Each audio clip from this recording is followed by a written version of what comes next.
हरते नमः स्वाहा।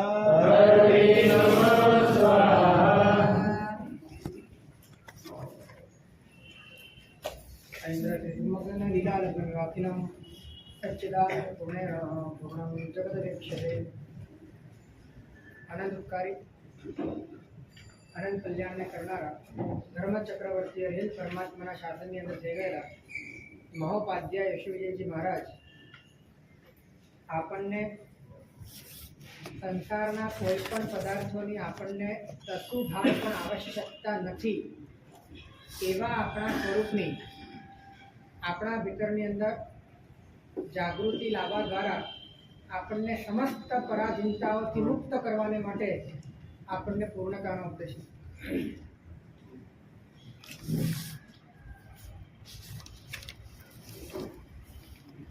આપણને એક એવો ભ્રમ થઈ ગયો છે કે કાંઈક મેળવીને આપણે ટકી શકીએ છીએ। જો ટકવું હશે તો કાંઈક મેળવવું, એટલે કે એક્ઝિસ્ટન્સનો આધાર એ બહારથી મળનારી કોઈક સામગ્રી છે અને આ ખતરનાક બંધન છે, કેમ કે મેળવનાર જે છે એ તો કાયમ છે, મેળવનાર જે છે એ કાયમ છે, એટલે એ ન મેળવે તો પણ છે, એટલે મળે એના આધારે ટકે એ વાત જ જૂઠી છે।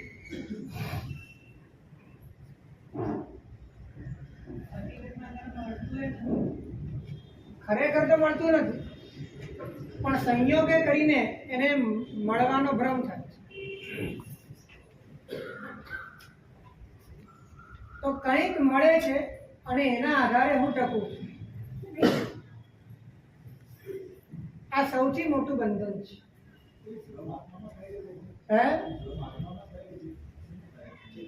જ્યાં જ્ઞાન હોય ત્યાં જ ભ્રમ થાય।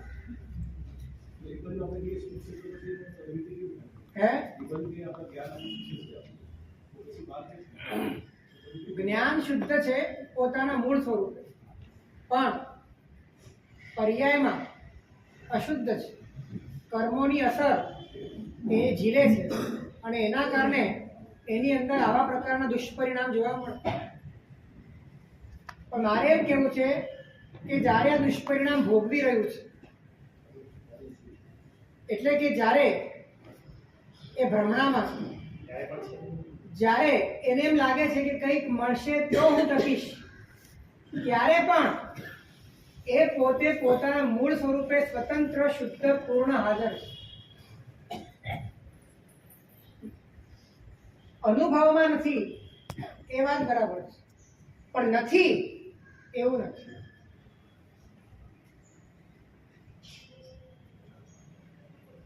તો કંઈક મળે છે માટે આપણે ટકીએ છીએ। આ એટલું બધું રગ રગમાં ઘૂસી ગયું છે કે કોઈ પણ આપણે આપણી સ્ટેટ એ મેળવીને જ પામવા માંગીએ છીએ, છે એ રીતે પામવા નથી માંગતા। અને માટે આત્મા પણ મેળવીને પામવા માંગીએ છીએ, છે એ રીતે પામવા નથી માંગતા।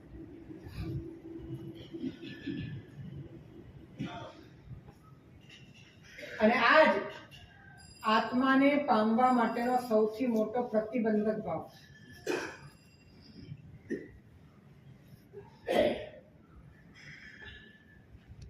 જો મળે નહીં તો શું કામનું? મળવું જોઈએ, મળે તો કંઈક કહેવાય કે ઉપલબ્ધિ થઈ। આવો સંસ્કાર અનાદિકાળથી ભરેલો છે।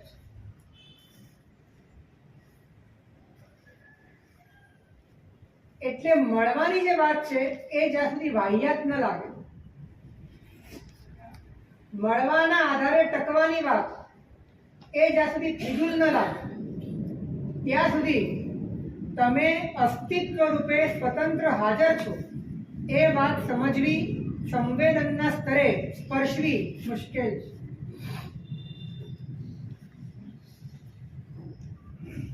અલંકારથી જ્યારે પંચેન્દ્રિય મળ્યું મન મળ્યું ત્યારે માત્ર એક જ મેળવવાની મને જ ઈચ્છા રાખી. અરે મન નથી મળ્યું ત્યારે પણ આ જ રાખવું છે. કારણ કે આ મન એ તો અભિવ્યક્તિની કુશળતા ઊભી કરે છે, પણ તમારા ભાવોમાં એ સંજ્ઞાઓ તો પડેલી જ છે. અને માટે નિગોદમાં પણ અનંતા શરીર વચ્ચે પણ ભલે, પણ જોઈએ તો પર જ એ અનંતા શરીર અનંતા જીવો વચ્ચે પણ જે એક શરીર મળે છે અંગુલના અસંખ્યાત્મ ભાગ જેટલું, એને મેળવીને પણ આપણે ટકવાની મહેનત કરી છે. આ રૂટ આટલા બધા ઊંડા છે. તો એને રૂટમાંથી કાઢવા માટે તો રૂટમાંથી કાઢવા માટે આ અનુભવ ખોટો છે એવું જોઈએ. એ બુદ્ધિના સ્તરે હે તો બુદ્ધિના સ્તરે માત્ર બુદ્ધિના સ્તરે નહીં, એ પણ સંવેદનના સ્તરે થાય છે. એ અંદરથી રિયલાઇઝ થાય છે, અંદરથી એની કૃત્રિમતાનો બોધ થાય છે, એની પોતે જ પકડીને પોતે જ છોડી શકે એવા પ્રકારની સાવજ આર્ટિફિશિયાલિટી એ વસ્તુ સમજાય છે. સંવેદ એટલે ફિલિંગ, એક રિયલાઇઝેશન એ તમને થાય છે, તમને સમજાય છે. અને એ જ અનુભવ પહેલાની પરોળ છે જે તમને ખટકે છે કે આ જે પણ છે એ બધું જ કૃત્રિમ છે, બધું જ બનાવટી છે. કેમ કે મેં સ્વીકાર્યું છે માટે બને છે, હું ન સ્વીકારું તો ન બને. દરેકમાં ઓપ્શન છે, વિકલ્પ છે, વૈવિધ્ય છે. તો એ અંદરથી જ પોતાને મળનારા પદાર્થોના આધારે ટકવાની આદત એ પોતાના અસ્તિત્વની નથી, એ પોતાના મૂળ સ્વરૂપની નથી. આ વાત એ વાત અંદરથી જેમ જેમ સમજાય છે તેમ તેમ એને ભેદ કરવાની શક્તિ આપે. સંવેદનના સ્તરે આ વાત સમજાય કે આ ખોટું છે, જે આપણો એની સામે બુદ્ધિના સ્તરે તો હજી એ અનુભવ એમ જ ચાલે છે. પણ આ વસ્તુથી જ આ જ ટેકો છે. હવે આ બેનું એટલે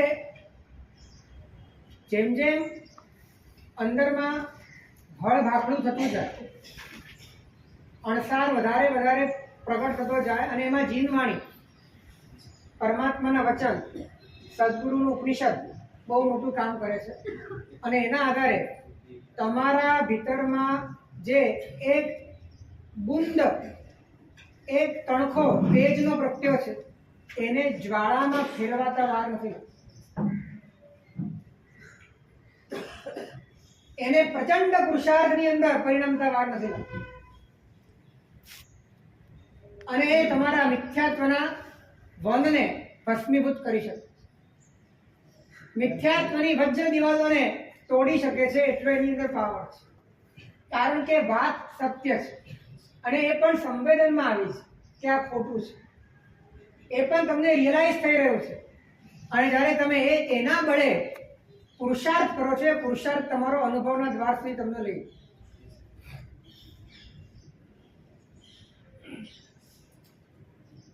ઘણી વખત એવું થાય છે કે રિયલાઇઝેશન થી સમજાય પણ છે કે ખોટું છે, અંદરથી સંવેદનમાં સમજાય છે કે ખોટું છે, પણ અનાદિનો આવેગ એ ખોટામાં જ સાચાપણાની બુદ્ધિ કરીને રહેવાનો એ તમને જકડી રાખે છે અને એને જ તોડવાનો પુરુષાર્થ કરવાનો છે.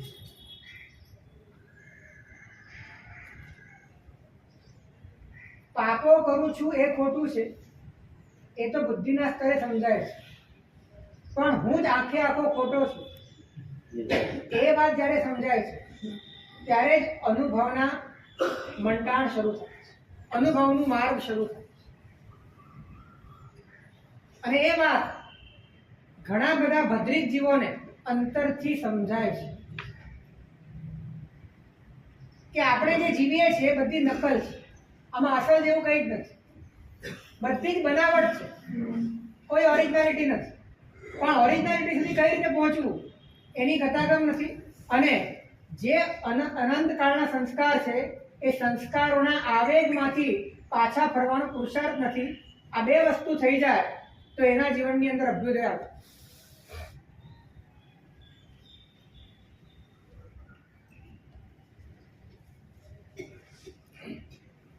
તો મૂળ વાત એ છે કે દરેક ક્ષણે આપણે આપણી પોતાની કોઈ પણ પ્રકારના બાહ્ય પદાર્થોને આધીન ન થવું પડે એવી અસ્તિત્વની સ્થિતિ લઈને બેઠા છે. અને છતાં પણ આશ્ચર્ય એ છે કે અનંત કાળથી ટકવાનો પુરુષાર્થ મેળવવાના આધારે. એટલે હવે જે પુરુષાર્થ કરવાનો છે એ ટકવાનો કરવાનો છે કે મેળવવાનો કરવાનો છે? હે? બેવ નહીં. મેળવવાનો પણ નહીં અને ટકવાનો પણ. ટકવા માટે મેળવવાનું નથી અને મેળવીને ટકવાનું નથી. એમને એમ જે છે એ રૂપે રહે એમાં તમારે કંઈ રાખવાનું નથી, એ તો છે જ. તો સાહેબ આટલું સરળ છે તો આપણા જનકમાં તો એટલીસ્ટ મેજોરિટી લોકોનો તો સ્વભાવ આવો જ હોય, કારણ કે આપણે વાઇસે વર્સા જોઈએ. હકીકતમાં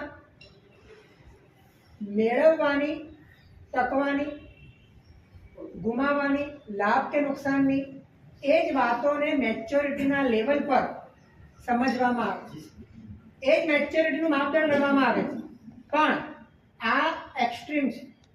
મેચ્યોરિટીનું આ સ્પિરિચ્યુઅલ લેવલ છે. આ વાત સમજનારા તો આંગળીના વેઢે ઘણા એટલા જ છે.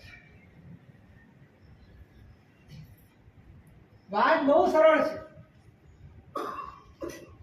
અને માટે જ વધારે અઘરી છે. કારણ કે આપણી બુદ્ધિ વક્ર છે અને વક્રને સીધી વાત ફાવે, વક્રને આડી વાત જ ફાવે. એમને તું ટકી શકે એમ છે, એમને તું જીવી શકે એમ છે, એમને તારું અસ્તિત્વ છે, એ સીધી વાત નહીં ફાવે. એને મેળવીને ટકવું છે, એને આડી વાત જ ફાવે.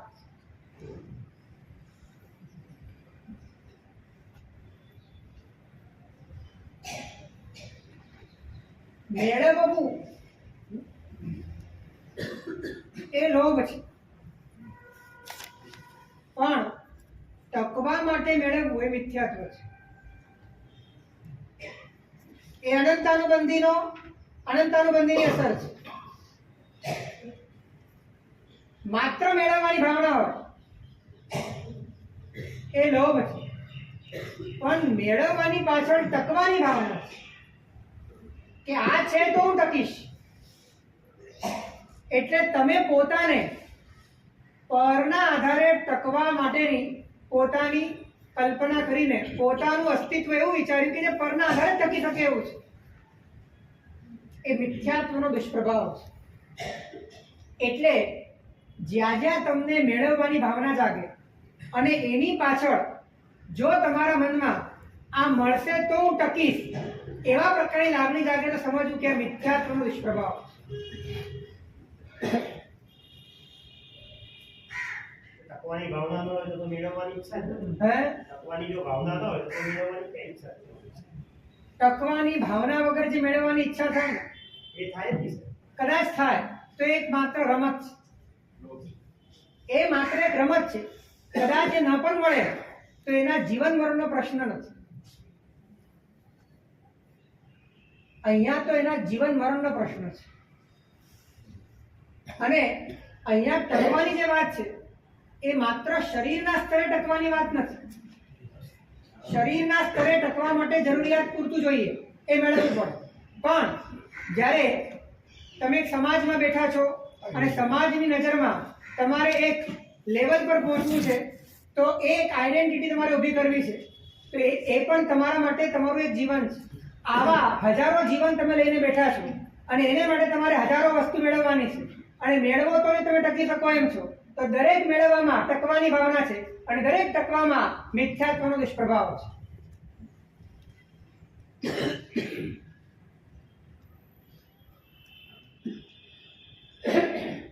આમ શાંતિથી વિચારીએ તો એવું નથી લાગતું કે આપણો દરેક પુરુષાર્થ મિથ્યાત્વની પ્રેરણાથી થયો. અમારા સંસારમાં રહેવું કેવી રહેવું કેમ છે? રહેવું કેમ છે? અહીંયા એમાં તમને કોઈ રિઝલ્ટ મળી શકે એવું હોય, એમાં તમને આત્યંતિક અને એકાંતિક સુખ મળી શકતું હોય, એમાં તમારા જન્મ મરણની પરંપરા સમાપ્ત થતી હોય તો જુદી વાત છે. સંસારમાં રહેવાનો આગ્રહ શ્રાવકને ના હોય, રહેવું પડે એ જુદી વાત છે. સંસારમાં રહેવાના આગ્રહ ખાતર એમાં સારી રીતે રહી શકાય એ માટે જો હું મુક્તિ માર્ગની સંભાવનાઓને રોકી દઉં તો મારા જેવો કોઈ મૂર્ખ નથી. અને મુક્તિ માર્ગની સંભાવના ખાતર હું સંસારનો આગ્રહ છોડી દઉં તો જ મારી અંદર પરમાત્માના શાસનને ઝીલવાની પાત્રતા છે.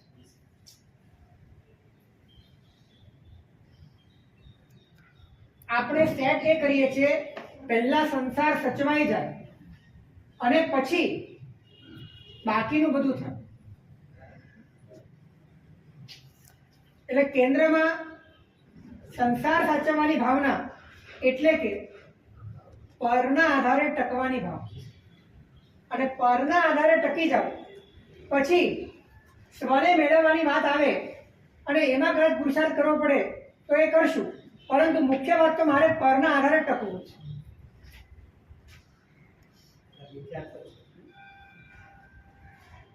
જ્યારે તમને પોતાના નીચના આધારે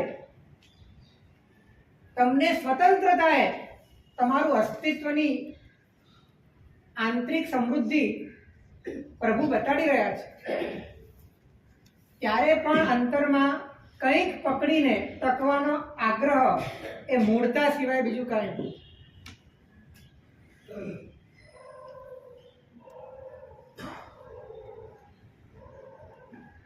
એટલે તમે વિચારો કે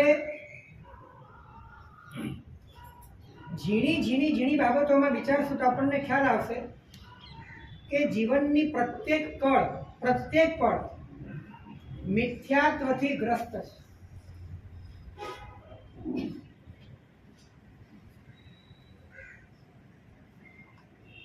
ઓળખીતું આવે અને મારી સામે ન જુએ, મને ભાવના તો એનો અભિપ્રાય મળવા દ્વારા મારા માનસિક સ્તરે હું એક સામાજિક પ્રતિષ્ઠિત વ્યક્તિ તરીકે જીવતો હતો, એનું મૃત્યુ થાય છે.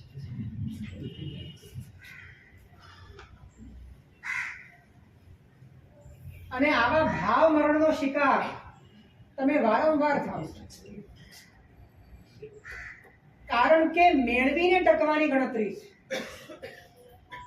આ મેળવીને ટકવું બહુ ખતરનાક વસ્તુ છે. અંદરથી ટકવું જ નથી ને, સાધકની તો અંદરમાં ખુમારિયા હોય કે ટકવું જ નથી, પછી મેળવવાની વાત જ નથી. ટકવું હોય તો મેળવવાની વાત છે, ટકવું જ નથી. મેળવ્યા વગર ટકવું એ પણ અધૂરી વાત છે, ટકવું જ નથી એ પૂરી વાત છે.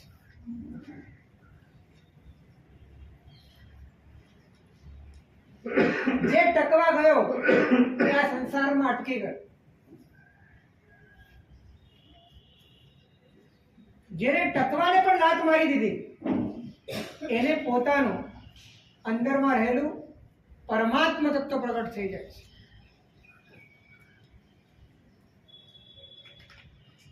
તો આપણી તૈયારી છે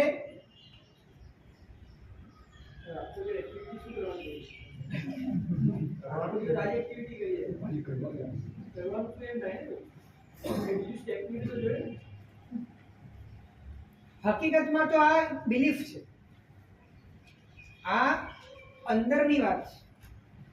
અને અંદરથી તમે બદલાઈ જશો પછી તમને એ અંદરનું જ તત્વ બતાડશે કે હવે તમારે શું કરવું. તમારે અમને પણ પૂછવાની જરૂરત નહીં પડે. એ તમારો અંદરનો ધ્વનિ તમને માર્ગદર્શન આપશે કે હવે તમારે શું કરવું.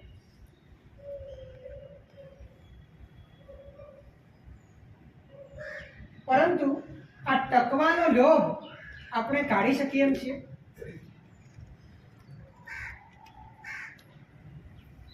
આપની કૃપા છે. જો અનંતા તીર્થંકરોની કૃપા તમે વ્યર્થ કરી છે એટલે તમે મારી વાત નહીં કરો. તમારો પુરુષાર્થ હે અહીંયા શરૂઆત અને એન્ડ બધું સાથે જ છે. અહીંયા અંદરથી સ્વીકાર કરો એટલે પરિણામ આવવા લાગે. ભગવાન અમારું શુભ પણ કલુષિત થઈ ગયું છે. શુભમાં પણ અમે ટકવાની જ પ્રયત્ન કર્યો છે. તો પહેલા અશુભ છોડીને શુભને પણ શુદ્ધ કરવા માટેનો પ્રયત્ન એક વાત કહું તમને કે તમે ટકવાથી બચશો એટલે તમારા જીવનમાં વગર લાગે શુભ આવી જશે. તમે ટકવાથી બચશો એટલે તમારા જીવનમાં વગર લાગે શુભ આવી જશે. પણ વર્તમાનમાં જે શુભ છે ને એમાં પણ કંઈકનું કંઈક ટકવા માટે કે મેળવવા માટે કારણ કે તમે ટકવા માંગો છો.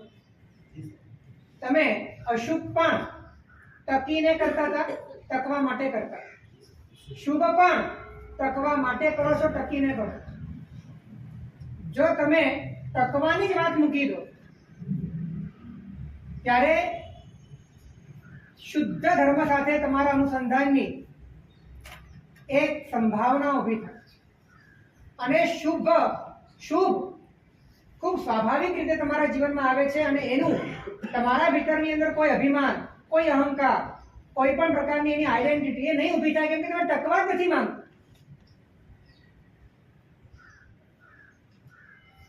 આ અંદરની વાત છે. આ કોઈ સુસાઇડ કરવાની વાત નથી. અંદરનું સુસાઇડ છે. મનથી મરી જવાની વાત છે. તમે કોઈ પણ રૂપે, કોઈ પણ આકારમાં, કોઈ પણ આઈડેન્ટિટીમાં તમને પોતાને સ્વીકારતા નથી.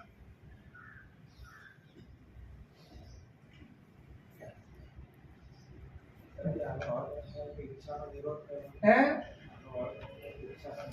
ઈચ્છાનો નિરોધ કર્યો અને કરનારો ટકી ગયો હતો. અને તમે એમ કહેશો કે મેં ઈચ્છાનો નિરોધ કર્યો એટલે નકારાત્મક રીતે તમે તમારી આઈડેન્ટિટી ઊભી કરી. ઈચ્છાનો નિરોધ એનો જે મૂળ ભાવ છે તે આ છે કે ઈચ્છાની જરૂર પડે એવું વ્યક્તિત્વ પણ મારે જોઈતું નથી.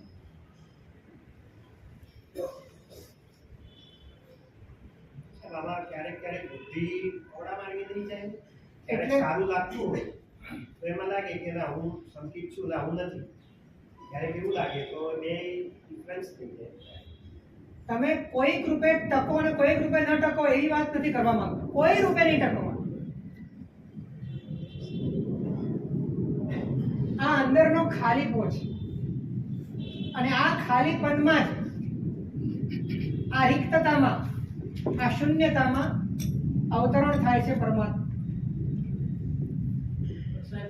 સંસારમાં એક્ઝિસ્ટ થવું હોય ઘણી વસ્તુ મેળવવી પડે. જો તમારે મેળવવી પડે એવું નથી, બીજાને માટે જોઈએ છે. બીજાને માટે જોઈએ છે અને એમાં તમે સહાય કરી શકો છો. તમારે જોઈએ છે એ ભાવ નીકળી જવો છે અને એ મળે છે માટે હું ટકું છું એ ગણતરી ખતમ થઈ જવી છે. આનાથી એટલી બધી સમાધિ પ્રગટ થાય છે કે જીવનની કોઈ પણ સ્થિતિમાં તમારા ભીતરની અંદર આર્ત ધ્યાન, રૌદ્ર ધ્યાન પેદા નહીં થાય. કેમ કે તમે એના આધારે ટકેલા જ નથી. એ વાતો 24/7 થઈ શકે. થઈ જ શકે ને.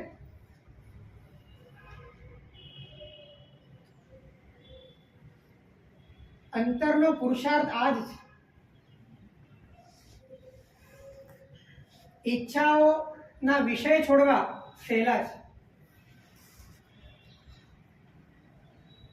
કેમ કે વિષયોના ત્યાગમાં તમે ત્યાગી બની શકો છો.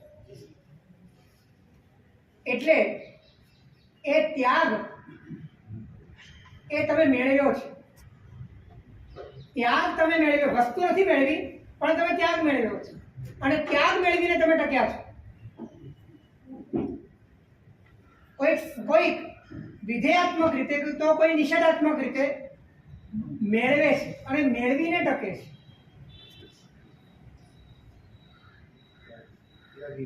ત્યાગી બને છે.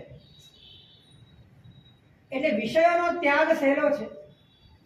વિષયોને મેળવવાની વાસના એ થોડાક સમય માટે અંદરથી રદબાતલ કરવી સહેલી છે. વિષયોની ઈચ્છાનો નિરોધ કરવો એ પણ એના કરતા ભલે અઘરું છે પણ અપેક્ષાએ સહેલું છે. પરંતુ એ ઈચ્છાઓનું બીજ જે વ્યક્તિત્વમાં છે, એ વ્યક્તિત્વ સ્વરૂપે અંદરથી મટી જવું એ સૌથી વધારે અઘરું. કેમ કે જો તમે ટક્યા છો તો તમારું ટકવું એ ક્યાંક ને ક્યાંક માંગે છે. એ કોઈ પરને માંગે જ છે. પરને માંગ્યા વગર તમારું ટકવું થતું નથી. એટલે તમે સેજ પણ ટક્યા એની સાથે આખા સંસારના વટવૃક્ષનું બીજ અંદર ધબકે છે.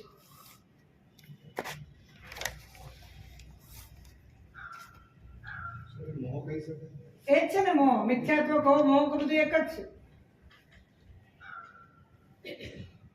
મેળવીને ટકવાની વાસના જે દિવસે ખરી પડશે એ દિવસે તમારા ભીતરમાં અનંતા સિદ્ધ પરમાત્માનું સિદ્ધ સ્વરૂપ તમારી દ્રષ્ટિમાં, તમારી સ્પર્શનાની અંદર તમને ગોચર થશે.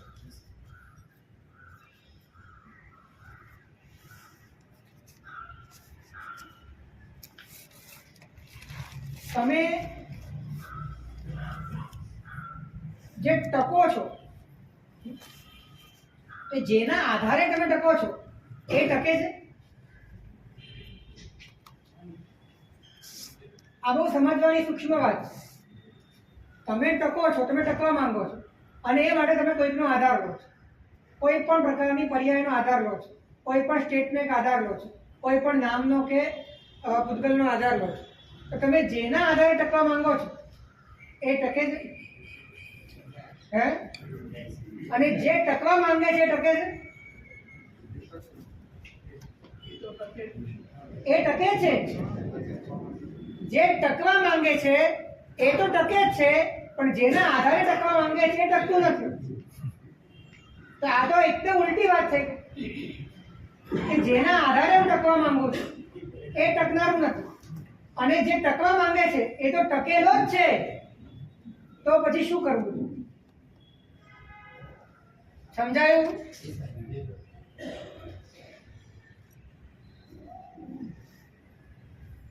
નરી મૂર્ખતાનું આચરણ છે.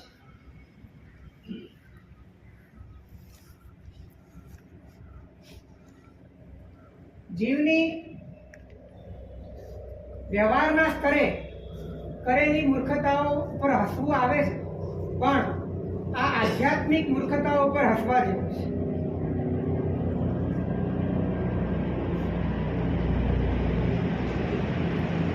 આકાશને ડર લાગે કે હું પડી જઈશ, અને એ માટે તણખલાનો આધાર લે, એના જેવી આ વાત છે. અસ્તિત્વ જે અખંડ છે, જે શાશ્વત છે, જે કાયમ માટે સદા સ્થિત છે, અને એમાં ભ્રમણા પેદા થાય છે કે હું પડી જઈશ, અને વિનાશી પદાર્થોનો આધાર લે છે ટકવામાં.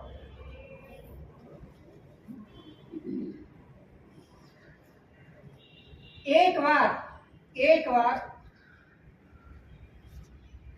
જે થાય તે ટકવું નથી. જે થાય તે ટકવું નથી. શું થાય છે એ કરજો. આમ પણ એડવેન્ચરનો શોખ તમને બહુ છે.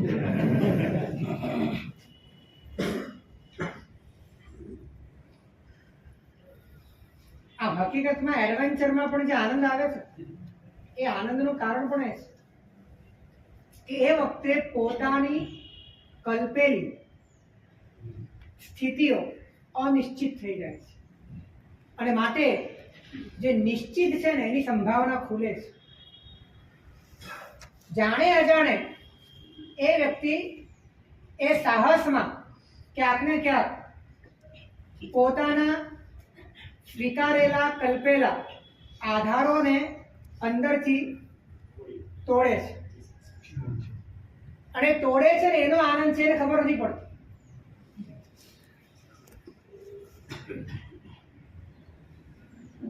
સૌથી મોટું એડવેન્ચર આ જ છે કે તમે કોઈ પણ સ્વરૂપે ના ટકો.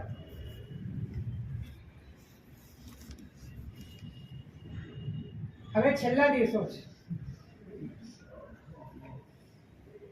સાહેબ, એક ટકવામાંથી બીજા ટકવામાં shift થઈ જાય છે. એ જ વાત છે. એટલે વૈરાગ્ય એવો હોવો જોઈએ કે ટકવાની વાત જ અંદરથી ખટકે. ટકવાની જ વાત ખટકવી જોઈએ. કોઈ સ્વરૂપે આ સ્વરૂપે ટકવું નથી ને આ સ્વરૂપે ટકવું છે એ વાત જ ના જોઈએ. ટકવું જ નથી. જેટલી પણ આઈડેન્ટિટી અમે ક્રિએટ કરેલી છે એ બધી ખતમ થઈ ગઈ છે. નવી આઈડેન્ટિટી ઊભી ન ઊભી ન થવી જોઈએ. એવી રીતે વિચારતા અને આટલી મેં ખતમ કરી છે એની એક આઈડેન્ટિટી ઊભી ના થવી જોઈએ. કેમ કે મોહ અતિ સૂક્ષ્મ છે એટલે તમને કહી દેવું સાહેબ. તો જ્યારે આપણે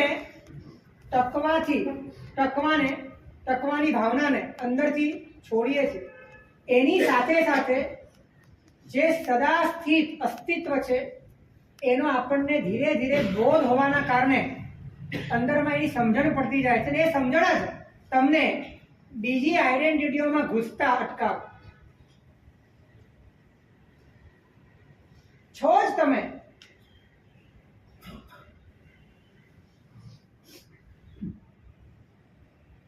મહાત્માની શરણાગતિ લેવી એનાથી પણ આ ટકવાનું થયું. શરણાગતિનો અર્થ શું? Unconditional surrender. એટલે શું? એટલે કે તમારી એક પણ ઈચ્છા હવે નહીં ચાલે અને તમારું એક પણ વ્યક્તિત્વ પણ હવે નહીં ચાલે. શરણાગતિનો અર્થ જ એ છે કે જે તમારું નથી એ બધું જ તમે પરમાત્માના ચરણોમાં મૂકી દો. જે તમારું નથી એ બધું જ પ્રભુના ચરણોમાં તમે મૂકી દો એ શરણાગતિ. અને એના બદલામાં જે તમારું છે એ તમને મળે છે. એ જ વાત છે. પણ શરણાગતિ કરી છે આપણે એમાં પણ આપણે ટક્યા છે. ટકીને શરણાગતિ કરી છે. સમાવસરમાં આપણે ગયા છીએ બખ્તર પહેરીને ગયા છે કે ટકી જવું છે. ક્યાંય પણ ગમે તેવા મહાત્મા મળે, સદગુરુ મળે, પરમાત્મા મળે, કેવળ જ્ઞાની મળી જાય પણ આપણે બચીને રહેવું છે. આ બચવામાં મરી ગયા અને જે મરી ગયા એ બચી ગયા. જે જતા રહ્યા કે બધા બચી ગયા, બધા નિર્વાણને પામી ગયા.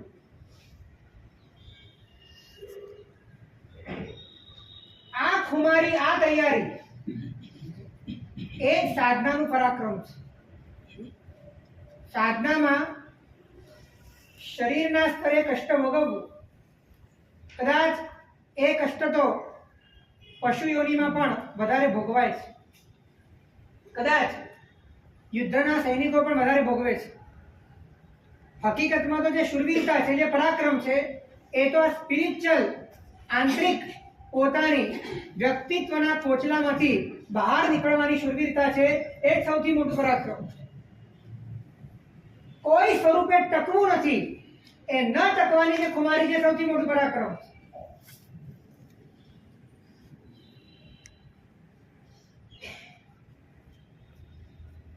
દિવસમાં અભ્યાસ કરી શકાય કે જ્યાં જ્યાં કંઈક મેળવવાની ભાવના છે ત્યાં ત્યાં સીધું જ સમજવાનું કે આની પાછળ કઈ ભાવના છે. વિદ્યાર્થી.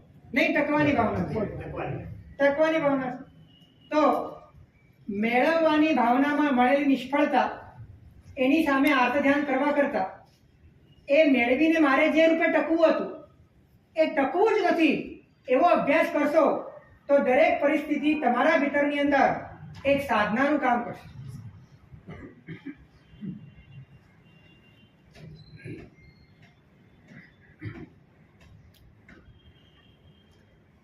કેટલા કેટલા સ્વરૂપે તમારે ટકવું પડે છે. ઘણી વખત તો દયા આવી જાય, કેટલી ફિલ્ડિંગ ભરવી પડે. ક્રિકેટના મેદાનમાં એક બોલની ફિલ્ડિંગ 11 જણા ભરતા હોય, પણ અહીંયા તમારી પાસે બોલ વધારે છે, ફિલ્ડર તમે એક છો. કેટલી ફિલ્ડિંગ કરવાની, આમ ત્રાસ નથી લાગતો?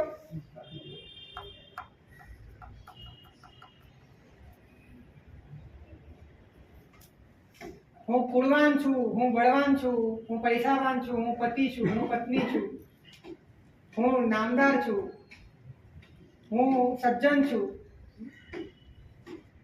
રૂપવાન છું. આવા અનેક પ્રકારના વ્યક્તિત્વમાં ટકવા માટેની તમારી 22 ચેષ્ટા સતત તમને અંદરથી થકવે છે અને એ માટે સતત મેળવવાની ભાવના જગાડે છે અને એના કારણે સતત તૃષ્ણાઓનો વ્યાપ ચાલતો રહે છે.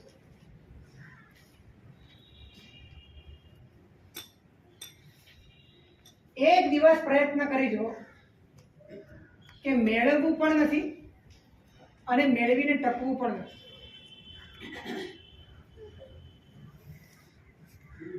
હે કઈ રીતે?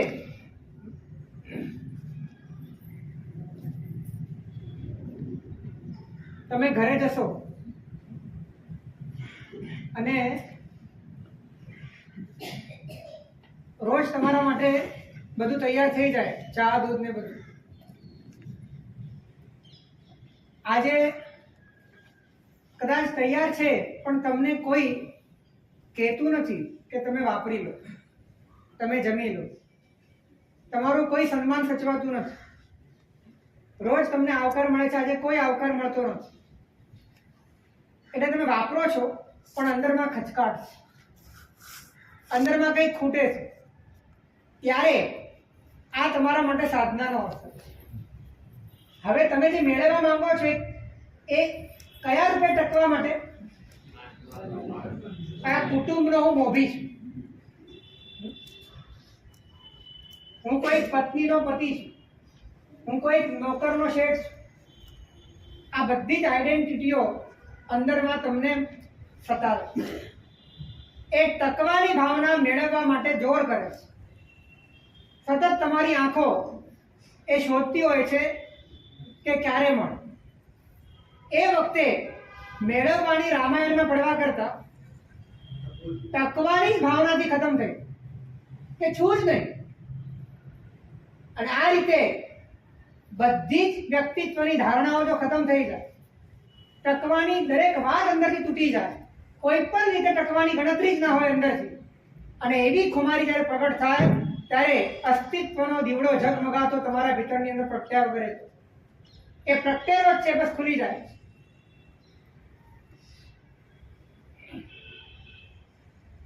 હકીકતમાં છે ને, આપણે પ્રયત્ન એ કરીએ છીએ કે મારે મારી ચેતનાને પરમાંથી વાળવી છે અને આત્મા તરફ લઈ જવી છે. હકીકત તો એવી છે નહીં. ચેતનાને તમારે ક્યાંય લઈ જવાની પણ નથી અને ક્યાંય વાળવાની પણ નથી. એ જ્યાં છે ત્યાં જ એનો મોહ ભંગ કરવાનો છે. સપનામાં અમેરિકા ગયા હો તો ફ્લાઇટમાં પાછું આવવું પડે? હે? માત્ર સ્વપ્ન ભંગ કરવાનો છે. એ રીતે પરમાં તમે ગયા છો તો તમે એકચ્યુઅલમાં ક્યાંય નથી ગયા. તમારી ચેતના તો જ્યાં છે ત્યાં જ. તમારી ચેતનામાં એક કાલ્પનિક જોડાણ થયું છે. તમારી ચેતનામાં એક એની સાથેનું હું પણ કે મારા પણનું એક જોડાણ થયું છે. તમારી ચેતના પૂતગલમાં નથી ગઈ, તમારી ચેતના પોતાની જગ્યાએ રહીને જ પૂતગલ સાથે જોડાયેલી છે. તમારી ચેતના કોઈ પૂતગલમાં જતી નથી. ચેતના તો ચેતનાની જગ્યા પર જ છે અને પૂતગલ પૂતગલની જગ્યા પર જ છે. સમજાય છે ને? એટલે હકીકતમાં માત્ર ચેતનાનો મોહભંગ કરવાની જરૂર છે, બીજું કાંઈ નથી કરવાનું. એ જ્યાં છે ત્યાં જ બધું છે, ત્યાં જ પરમાત્મા છે, ત્યાં જ સંસાર છે.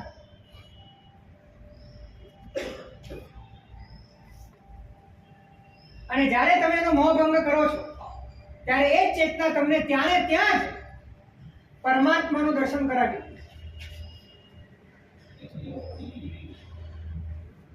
પ્રભુ તરફ જવું છે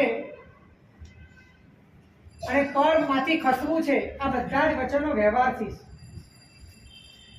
બાકી ચેતના જ્યાં છે ત્યાં જ એ બદલાઈ જાય, એના પરિણામ બદલાઈ જાય તો ભીતરની અંદર એની પરિણતિઓ પણ બદલાય.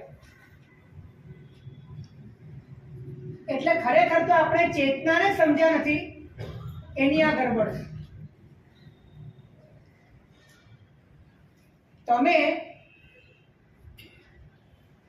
તમે જે છો એ જ આત્મા છે. આ વાત સારી રીતે સમજી લો. તમે જે છો એ જ આત્મા છે. અને તમે દેહ નથી, પણ તમે તમે છો. દેહ આત્મા નથી, તમે આત્મા છો. અને તમારું ફોકસ ક્યારે પણ તમારી ઉપર ગયું નથી. તમે છો એવું ક્યારે તમને ધ્યાન આવ્યું? બકુલભાઈ, તમે છો આ વાત ઉપર તમારું ધ્યાન ગયું છે?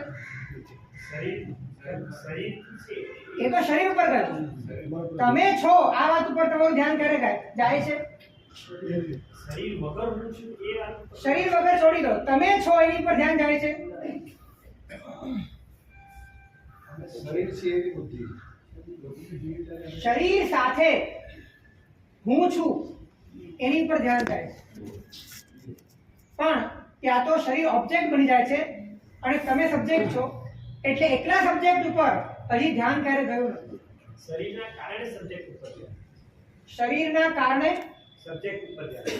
શરીરના કારણે સબ્જેક્ટ ઉપર ધ્યાન જાય છે, પણ એ સબ્જેક્ટ ઉપર ધ્યાન પણ ઓબ્જેક્ટિવ રીતે જાય છે. એટલે કે શરીરને તમે જાણો છો હું તરીકે, પણ જ્યારે તમે શરીરને જાણો છો ત્યારે જાણનારો તો બીજો જ છે. જાણનારો તો બીજો છે. એટલે તમે છો એ વાત તમે ક્યારે જાણી જ નથી. આ બહુ સૂક્ષ્મ વાત છે. આમ બહુ સિમ્પલ છે પણ બહુ સૂક્ષ્મ વાત છે. તમે છો આ વાત જેમ જેમ તમને સમજાય છે તેમ તેમ વર્તમાન ક્ષણમાં જે કોન્શિયસનેસ છે એ જ આત્મ તત્વ છે, એ જ તમે છો. આ વાત જેમ જેમ સમજાય છે તેમ તેમ તમારા ભીતરની અંદર સમસ્ત પર પદાર્થો સાથેના ભેદની શક્તિ ઊભી થઈ.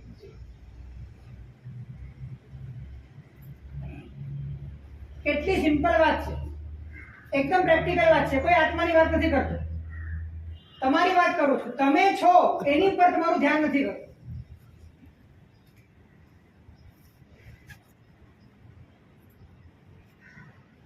તમને આર્ગ્યુમેન્ટ કરવાની છૂટ છે, કેમ કે આ સ્ટેટમેન્ટ એવું છે કે આની સામે ઘણા સવાલ થઈ શકે.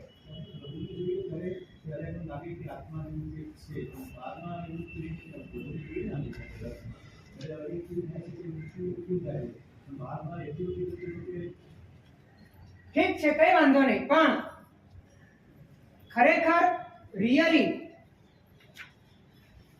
24 કલાક તમે જીવી રહ્યા છો, પણ છતાં તમારું ફોકસ તમે છો એની ઉપર નથી.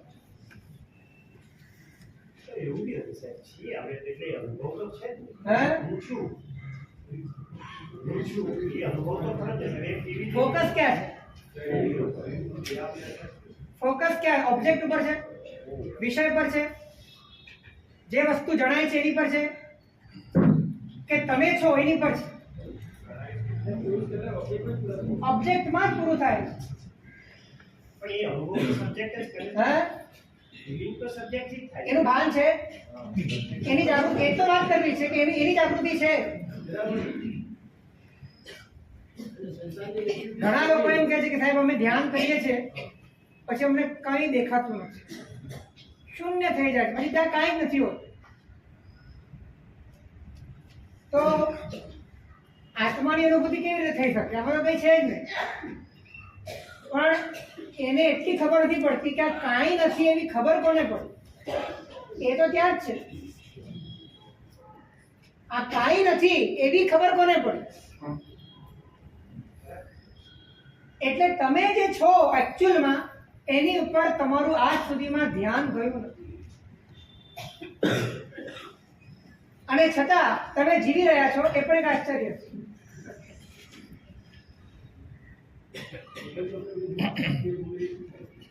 શું કહો છો? હું આત્મા છું, હું આત્મા છું એના કરતા હું છું એ વધારે સારું નથી? કેમ કે હું છું એનું જ નામ હું આત્મા છું.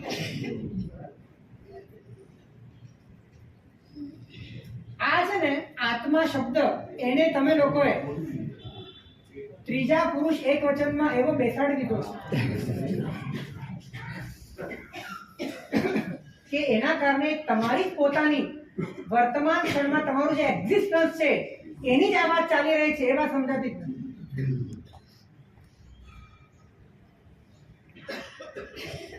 વર્તમાન ક્ષણમાં તમારું જે કોન્શિયસ છે એનું જે શુદ્ધ સ્વરૂપ છે એ જ પરમાત્મા છે. ફરીથી, વર્તમાન ક્ષણમાં જે તમારું કોન્શિયસ છે એનું જે શુદ્ધ સ્વરૂપ છે એ જ પરમાત્મા છે.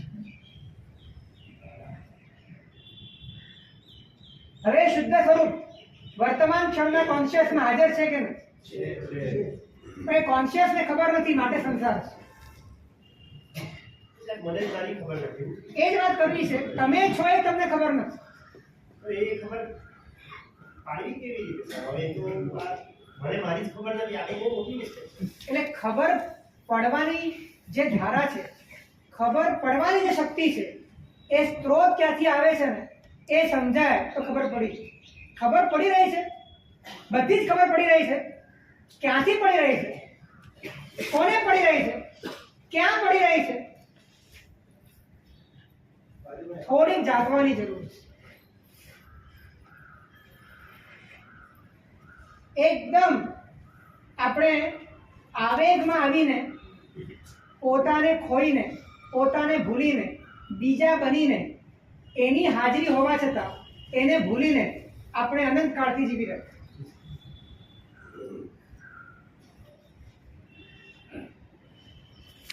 પરમાત્માની શોધ વગર શું કહો છો? આઈડેન્ટિટી નીકળે તો ખબર પડે, અને આઈડેન્ટિટીને નીકાળવા માટે આવું કંઈક છે એવો અંદરમાં અણસાર આવે ત્યારે એ બળ આવે. એના વગર બળ પણ નથી આવતું. કારણ કે જીવને આધાર તો જોઈએ છે. તો એને વિશ્વાસ થઈ જાય કે આ બધું નીકળી જાય તો પણ છે જ, ત્યારે એની અંદર એક બળ આવે છે. તો એ સામર્થ્ય.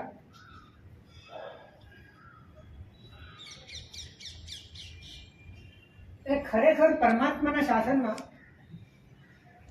એકદમ જે સ્વાભાવિક, જે નેચરલ, જે એકદમ ઓર્ગેનિક તમારું જે સ્વરૂપ છે એ સ્વરૂપ સિવાય બાકીનું બધું તમારામાંથી નીકળી જાય અને તમે પરમ સુખને પામો એવી વ્યવસ્થા. જુદા સ્તરે બરાબર સમજાય છે કે જ્યારે ટેકનિકલ વિચારમાં આવે ત્યારે આનું આખું કારણ કે સમયની જાય એક વાત ધ્યાનમાં રાખો, એટલે તરત નીકળી જાય. આને માટે એક પ્રચંડ પ્યાસ જોઈએ. પરમાત્માની પ્યાસ વગર, પરમાત્માની શોધ વગર તમે પરના રસથી મુક્ત નહીં થઈ શકો. અને બીજું સ્ટેટમેન્ટ સાંભળી લો કે પરમાત્માની શોધ જ્યાં સુધી હશે ત્યાં પરમાત્મા મળશે પણ. ફરીથી પરમાત્માની તીવ્ર પ્યાસ નહીં હોય ત્યાં સુધી પરનો રસ તૂટશે નહીં. અને જ્યાં સુધી પરમાત્માની શોધ હશે ત્યાં સુધી પરમાત્મા મળશે.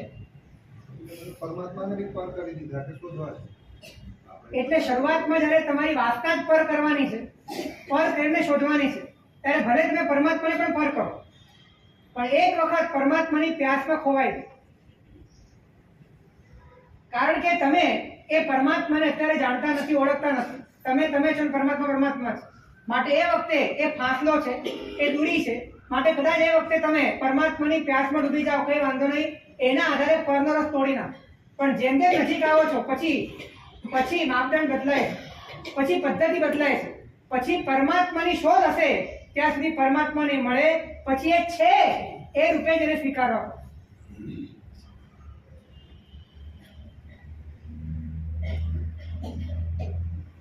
થોડું કામ અટપટું લાગે છે, પણ અટપટું નથી. એકદમ સીધી સિમ્પલ વાત છે. તમે છો આ વાત ઉપર તમારું ધ્યાન જાય તો કેટલી મોટી ક્રાંતિ ઘટિત થઈ શકે. તમારા ભીતરની અંદર કેટલો બધો અંદરમાં ફેરફાર થવા લાગે એની તમે કલ્પના પણ નહીં કરી શકો. ફક્ત તમારું ધ્યાન એની પર જવું જોઈએ કે તમે છો. અને પછી ધીરે ધીરે તમને ખ્યાલ આવશે કે તમારા વિશે તમારી જે ભ્રમણાઓ હતી એ કેટલી ખોટી હતી.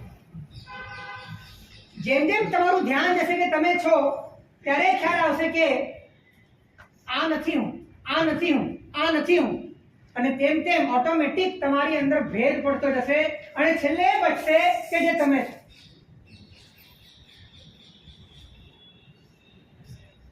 ક્યારેક ભૂપાણાનો ભાવ નહીં આવી હે? ક્યારેક ભૂપાણાનો ભાવ આવે છે. હુંપણાનો ભાવ, એ હુંપણાનો જે ભાવ છે એ પણ તમને જણાય છે. જણાય છે એટલે દ્રશ્ય છે, દ્રશ્ય છે એટલે પર છે. અને એ આવે કે જાય એ વખતે પણ તમે જે છો એ તો છો જ. એટલે તમારે ધ્યાન કોની પર આપવાનું છે? જે તમે છો ને એની પર. જે ઊભું થાય છે એની પર તમારે ધ્યાન, એટલે એ તમે છો જ ને. તો ખરેખર બહુ જ સહજ, બહુ જ વાસ્તવિક, કોઈ જાતની કલ્પનાઓમાં કે ભ્રમણાઓમાં ન અટવાઈ જવાય, પણ સાક્ષાત પોતાને જ પ્રત્યક્ષ રીતે આ વાત સમજાય એવો આ માર્ગ છે. અને આ માર્ગમાં જેને પરમાત્મા તત્વની રુચિ છે, જેને આ સંસારના પર્યાયોના, પરના, તાદાત્મ્યના, એકત્વના, મૂળતાના, મૂર્ખતાના, પકડીને ટકવાના બંધનમાંથી હવે મુંજારો થયો છે, નિર્વેદ પ્રગટ થયો છે. એ જીવમાં મુમુક્ષુતાના બળે આ પ્રચંડ સામર્થ્ય જન્મે છે. અને આ બધા જ કોચલાઓ તોડીને, આ બધા જ બંધનોને ફગાવીને એ પોતાના મુક્ત સ્વરૂપને અંદરથી અનુભવવાનો એક યોગ્ય પુરુષાર્થ કરે છે. અને યોગ્ય પુરુષાર્થના આધારે મેળવ્યા વગર અને ટક્યા વગર પણ પોતે ટકે છે કે નહીં? છે બોલો. ટકે શબ્દ બોલ્યા એટલે ગરબડવાળી વાત છે. અને એ છે નો અનુભવ થાય એટલે એને મોક્ષ સમજાય છે, સિદ્ધ પરમાત્મા સમજાય છે, અરિયન સમજાય છે, પાંચ પરમેષ્ઠી સમજાય છે, એને પરમાત્માની આખી વ્યવસ્થા સમજાય છે. અને અંદરથી એ સમ્યક દર્શન એનું જળ હળે છે. અને આવા સમ્યક દર્શનના આપણે ભાગીદાર બનીએ એ જ અભ્યર્થના દિનાજ્ઞા વિરુદ્ધ કે પણ બોલાવી શકું છું. શિવમસ્તુ ધર્મ જગતના પરૈત નિરતા ભવન્તુ ભૂતગણા દોષા પ્રયાન્તુ નાશા સર્વત્ર સુખી ભવતુ લોકા.